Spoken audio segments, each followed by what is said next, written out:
मकाफाते अमल देखें। दूसरों की एडिट ऑडियो लीक करने वाली कतरी माई की अपनी 6 ऑडियोस इकट्ठी लीक हो गई, वो भी पीएम हाउस की गुफ्तगू लीक हो गई है, जिसमें पटवारियों और जमातों की फूलन देवी कहती है लेटने में मसला नहीं, बस लेटने का इंप्रेशन नहीं जाना चाहिए। ये इंतहाई हसास डेटा है। ऐसी चंद ऑडियोस वायरल हुई हैं जिसमें मुबैना तौर पर वजीर आजम शहबाज शरीफ, मुस्लिम लीग नून की नायब सदर मरियम नवाज और विफाकी काबीना में शामिल मुस्लिम लीग नून के अराकीन को मुख्तलिफ मामलात पर बात करते सुना जा सकता है। कल मुझे मरियम साहबा ने व्हाट्सएप किया था, हमारा थोड़ा सा चैट हुआ था, वो बिल्कुल नहीं करने का सर, बहुत फ्लैक आया। क्या ये जो इनके दामाद है ना सर राहील, ये कोई वो मुझे दिया क्या?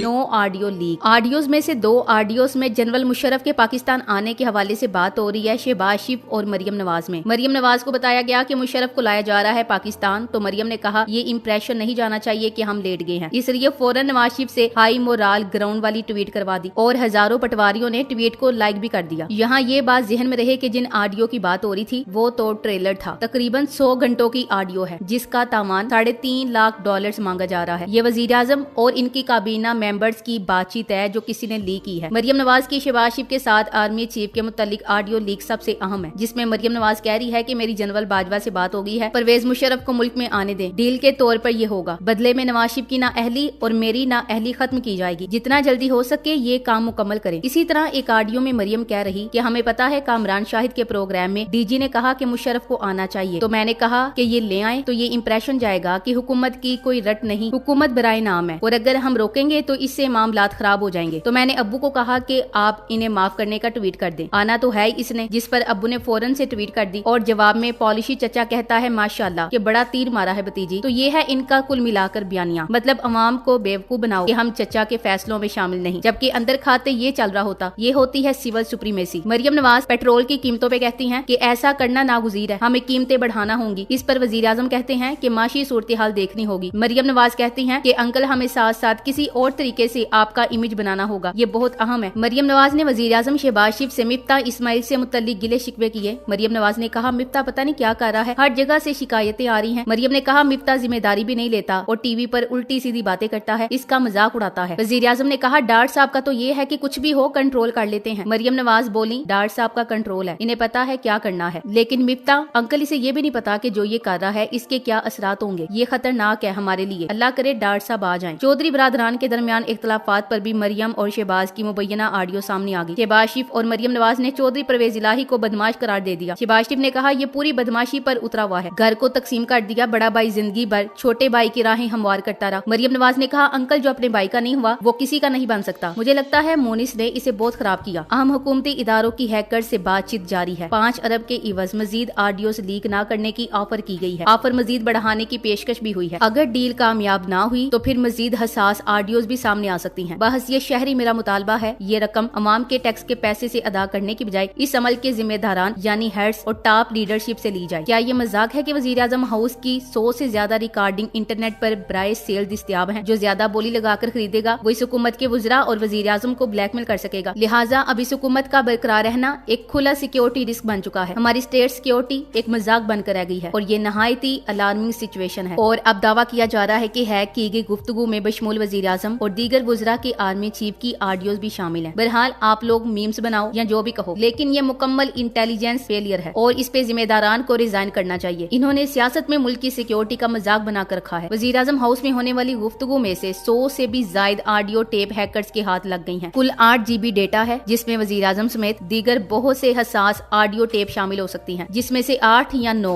ऑडियो वायरल हो चुकी हैं। हैकर ने $3 मिलियन की डिमांड की थी, वरना तमाम ऑडियो वायरल करने की धमकी दी थी। तमाम सियासी जमातें वर्कर्स चुल्लू भर पानी में डूब मरे। प्राइम मिनिस्टर हाउस वो जगह है जहाँ नेशनल सिक्योरिटी कमेटी की मीटिंग होती है और इसके अलावा भी कितने ही अहम कौमी राजों के बारे में गुफ्तगू भी यहाँ होती है। पाकिस्तान के दौरे पे आए चीन, रूस, अमेरिका वगैरह के वफूद भी यही पाकिस्तानी हुकाम से मीटिंग्स करते हैं। पीएम हाउस की गुफ्तगू की रिकॉर्डिंग की जिस तरह ऑनलाइन लगी हुई है, इससे सवाल ये पैदा होता है कि आइंदा किसी खुद मुख्तार मुल्क का वफ़द या वजीर आजम हाउस में बैठकर पाकिस्तानी हुकाम से कोई मुज़ाकरात करना पसंद करेगा। प्राइम मिनिस्टर हाउस 22 करोड़ कीड़े मकोड़ों के नुमाइंदे का दफ्तर है। इससे कोई फर्क नहीं पड़ता कि मौजूदा प्राइम मिनिस्टर शहबाज शरीफ मुझे पसंद है या नहीं, मगर वो कौन लोग हैं जिन्होंने प्राइम मिनिस्टर हाउस को किसी मोची नाई की दुकान समझकर इतनी बड़ी वारदात की है और इसकी गुफ्तगू रिकॉर्ड करके इसकी लूट सेल लगा दी है। अगर इस मामले की कोई तहकीकात नहीं होती और इसके हकीकी मुजरिम इस कौम के सामने नहीं लाए जाते तो फिर सबसे पहले हर उस सियासतदान को जो इस मुल्क में सियासत कर रहा है और इसके बाद हर उस सियासी कारकुन को जो किसी भी सियासी जमात को सपोर्ट कर रहा है चुल्लू भर पानी में डूब मरना चाहिए। इम्पोर्टेड हुकूमत से हमें कोई हमदर्दी नहीं है, लेकिन इसके बावजूद हम पार्लियामेंट की बेतुकीरी अवाम के नुमाइंदे वजीर आजम की बेइज्जती पर शदीद एहतजाज करते हैं। इस मुबैना ऑडियो लीक स्कैंडल पर अब तक विफाकी हुकूमत या मुस्लिम लीग नून की जानिब से कोई बाज़ाब्ता रद्दअमल सामने नहीं आया। पाकिस्तान तहरीक इंसाफ की जानिब से हुकूमती रद्दअमल सामने आने से कबल ही इस मामले पर बाकायदा जुडिशल इंक्वायरी करवाने का मुतालबा भी सामने आ चुका है। फवाद चौधरी ने अपनी ट्वीट में कहा कि वजीर आजम पाकिस्तान का ऑफिस डेटा जिस तरह डार्क वेब पर फरोख्त के लिए पेश किया गया, ये हमारे यहाँ साइबर सिक्योरिटी के हालात बताता है। ये हमारी इंटेलिजेंस एजेंसीज खसूसन IB की बहुत बड़ी नाकामी है। जाहिर है सियासी मामलात के अलावा सिक्योरिटी और खारजा मौज़ूआत पर भी अहम गुफ्तगू अब सब के हाथ में है। अहम बात यह है कि एक जानिब जहाँ मुबैना ऑडियो में होने वाली गुफ्तगू मौजूए बहस है, वहीं ये सवाल उठ रहा है कि ये गुफ्तगू किसने रिकॉर्ड की, कैसे रिकॉर्ड की और ये ऑनलाइन कैसे पहुंची। इसी से जुड़े अहम सवाल ये भी हैं कि इस सारे मामले में पाकिस्तान की साइबर सिक्योरिटी किस कदर मजबूत या कमजोर है। सोशल मीडिया पर इसे पाकिस्तान की तहरीक की सबसे बड़ी सिक्योरिटी ब्रीच करार दिया जा रहा है और ये सवाल किया जा रहा है कि ये गुफ्तगू कब, कैसे और कहाँ रिकॉर्ड की गई। बेशतर अफराद जानना चाहते हैं कि क्या ये वाकई सिक्योरिटी ब्रीच है और अगर ऐसा है तो ये कितने बड़े पैमाने की सिक्योरिटी ब्रीच है और इसका जिम्मेदार कौन है। खैबर पख्तूनख्वा की वजीर खजाना तैमूर जगड़ा ने भी ऐसे ही खदशात का इजहार किया है, जिनकी साबिक विफाकी वजीर शौकत तरीन से गुफ्तगू की ऑडियो कुछ ही अरसा कबल मंजर-ए-आम पर आई थी। वो पूछते हैं कि क्या कोई जवाब देगा कि सियासी क़यादत की बातचीत को किस कानून के तहत और कौन टेप कर रहा है, चाहे PMO में हो या फोन पर, और इस डेटे की हिफाजत का जिम्मेदार कौन। साबिक वजीर आजम के focal person on digital media और पंजाब में IT के वजीर डॉक्टर अरसलान खालिद कहते हैं कि असल सवाल तो ये है कि 100 घंटों से ऊपर की रिकॉर्डिंग हुई कैसे। क्या वजीर आजम हाउस में गुफ्तगू सुनने वाले खुफिया आले लगाए गए। इनका कहना है कि वजीर आजम हाउस में खारजा पॉलिसी समेत तमाम तर हसास मौजूआत पर भी बातचीत होती है, तो क्या ये सब डेटा अब हैकर्स के हाथ में है। ये सियासी इशू नहीं, पाकिस्तान पर साइबर हमला है। शहबाज शरीफ की गुज़श्ता हुकूमत में पंजाब में डिजिटल इस्लाहात मुतारिफ करवाने वाले उमर साहब का कहना है कि पाकिस्तान की साइबर स्पेस महफूज नहीं है। इन्होंने इन खदशात का इजहार किया कि हमारे पास साइबर स्पेस में होने वाली तरक्की के साथ साथ चलने की सलाहियत ही नहीं है। इनका कहना है कि ये अहम कौमी अहमियत का मसला है। पाकिस्तान को सियासी तौर पर सनसनी फैलाने से बालातर होकर ये समझने की जरूरत है कि खतरा क्या है। इन ऑडियोज ने लिफाफों को भी एक्सपोज किया है। एक्सप्रेस न्यूज का रिपोर्टर आमिर इलियास राना भी वजीर आजम का एडवाइजर कब से लगा हुआ है। अखे मकबूल बाकर को लगाकर आप वही गलती करने जा रहे हैं जो आपने जस्टिस जावेद को लगाकर की थी। अच्छा, आज रात तलत हुसैन, सलीम बुखारी, नजम सेठी और सलीम साफियो दीगरान छछूंदर हजरात फजाइल इंपोर्ट मिशनरी बयान करें तो लानत भेजना मत भूलिएगा। खुर्शीद नदीम पता नहीं कहाँ मर गया। इमरानी असीबत पर तो सीना को भी करता था। कश्मीर के शोधा के इवज भारतीय मशीनरी दरामद करने वालों पर भी 4 फरूब भेजेगा। हफीजुल्लाह न्याजी जैसा मेंटल केस, सुहेल वड़ाई जैसा मोस्ट सीनियर जुगलबंद भी कुछ कहेगा या फिर इसे भी ताकतवर हलकों के जिम्मे डालकर पतली गली से निकल जाएगा। सलमान गनी जैसा नूली की दानश्वर इस पर बैन डालेगा। फेरिस्त बहुत लंबी है, थोड़े को ज्यादा समझती है। Thanks for watching. अल्लाह।